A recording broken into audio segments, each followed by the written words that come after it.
The doctrine of constitutional doubt holds that courts should interpret statutes based on statutory grounds before addressing constitutional questions. In Almendarez-Torres v. United States, the Supreme Court was faced with an issue of constitutional doubt when it had to decide if a subsection of the Immigration and Nationality Act was a separate offense or simply a sentencing provision. Subsection A of Section 1326 of the Immigration and Nationality Act outlines that any alien who was previously deported but then reenters the United States without permission can be punished by up to 2 years in prison. Subsection A of the Act is subject to Subsection B. Subsection B is titled, quote, Criminal Penalties for Reentry of Certain Deported Aliens, unquote.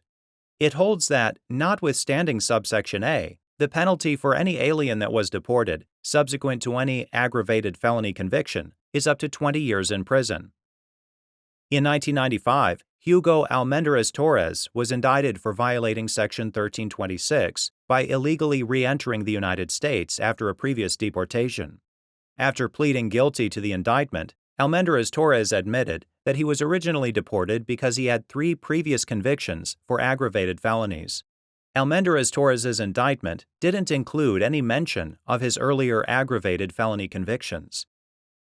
At Almendarez-Torres' sentencing hearing, he argued that he couldn't be sentenced to more than 2 years in prison because his original indictment didn't include any mention of his previous convictions. The district court rejected the argument and sentenced Almendarez-Torres to 85 months in prison.